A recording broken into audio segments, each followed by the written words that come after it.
How human is GPT-3? How close do you think it is to passing a Turing test? Can you share the knowledge in terms of, like an example, like how would a human will react to questions compared to?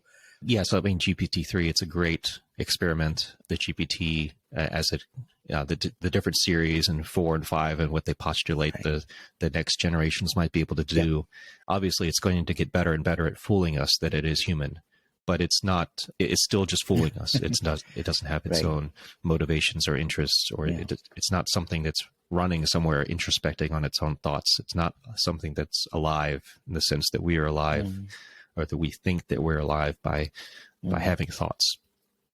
And so I think it's just going to, it will probably continue because it is useful. It's, it's able to, basically be trained on large corpus of information and data, and then make some new useful combinations of these things. I can say, oh, let's imagine write me a TV script for about a duck that rides a bicycle. And it'll come up with a theme about something that's never been, a human has never written, but is plausible and it's useful for our means to sell, or, it's useful to be used in the marketplace.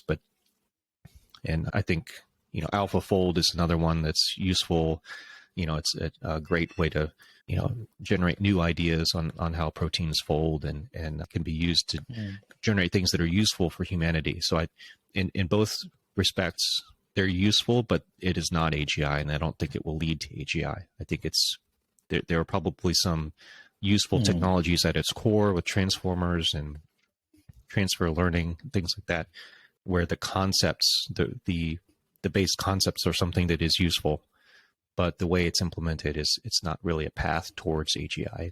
It's a path towards more trickery, but trickery has sort of a pejorative connotation, but it doesn't mean that it's not useful. So it will be useful for humanity, especially for things that we want to sell and use it for creative purposes to generate new images with DALL-E, or create new types of music, or create new poetry, things like this. It's for entertainment uses or for selling creative content. It's going to be, hugely useful.